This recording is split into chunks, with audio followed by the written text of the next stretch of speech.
ಫಸಲ್ ಬಿಮಾ ಯೋಜನೆ ಪರಿಹಾರದಲ್ಲಿ ಲೂಟ್ ಅಕ್ರಮದ ಬಗ್ಗೆ ಸಚಿವ ಎನ್ಎಸ್ ಬೋಸರಾಜು ಪ್ರತಿಕ್ರಿಯೆ ಕೊಟ್ಟಿದ್ದಾರೆ. ಅಧಿಕಾರಿಗಳು ಇನ್ಶೂರೆನ್ಸ್ ಕಂಪನಿ ಇದರಲ್ಲಿ ಶಾಮೀಲಾಗಿದೆ. ಇಬ್ರು ಶಾಮೀಲಾಗಿದ್ದಕ್ಕೆ ಗೋಲ್ಮಾಲ್ ಆಗಿದೆ.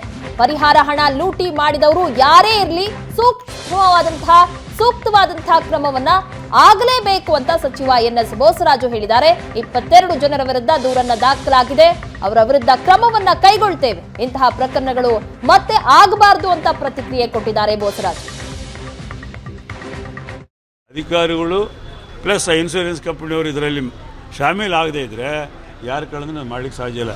ಹಂಗಾಗಿ ಅದರಲ್ಲಿ ಯಾರಿದ್ದಾರೆ, ಆ ಇನ್ಶೂರೆನ್ಸ್ ಕಂಪನಿಯವರು ಯಾರಿದ್ದಾರೆ ಈ ಕೆಲಸಕ್ಕೆ ಮಾಡಲಿಕ್ಕೆ, ಯಾರು ಅದರಲ್ಲಿ ಅಧಿಕಾರಿಗಳು ಕಂದಾಯ ಅಧಿಕಾರಿಗಳಿರ್ಬೋದು, ನಮ್ಮ ಅಗ್ರಿಕಲ್ಚರ್ ಅಧಿಕಾರಿಗಳಿರ್ಬೋದು, ಯಾವ ಅಧಿಕಾರಿಗಳಿದೆ ಅವ್ರನ್ನ ಪತ್ತೆ ಹಿಡಿದು ಸೀರಿಯಸ್ ಆಗಿ ಆ್ಯಕ್ಷನ್ ತಗೋಬೇಕಂತ ಮಾತನ್ನು ನಾನು ಇಮಿಡಿಯೇಟ್ಲಿ ತಕ್ಷಣ ಫೋನ್ ಮಾಡಿ ನಾನು ಮಾತಾಡಿದ್ದೀನಿ.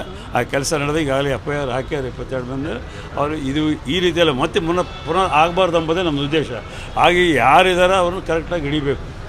ಯಾರು ತೊಗೊಂಡಾರಿಗೆ ಯಾರು ಈಗ ನನ್ನ ಹೆಸರು ಮೇಲೆ ಮಾಡ್ತಾರೆ, ನಿಮ್ಮ ಹೆಸರು ಮೇಲೆ ಕಟ್ತಾರೆ, ಅವರೇ ಕಟ್ತಾರೆ, ಅವರೇ ತೊಗೊತಾರೆ ಅಂದರೆ ಇದು ಅಧಿಕಾರಿಗಳು ಜವಾಬ್ದಾರಿ ಇರಬೇಕಲ್ಲ. ಅದರಲ್ಲಿ ದುಡ್ಡು ಯಾರೋ ಕಟ್ಟಿ ದುಡ್ಡು ಎತ್ತಾರೆ.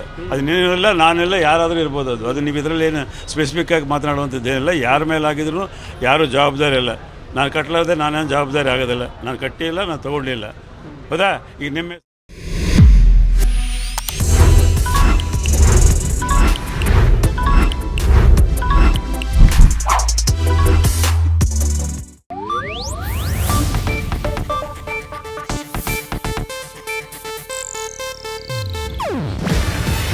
ಇದು ಏಷ್ಯಾನೆಟ್ ನ್ಯೂಸ್ ನೆಟ್ವರ್ಕ್ ಪ್ರಸ್ತುತಿ.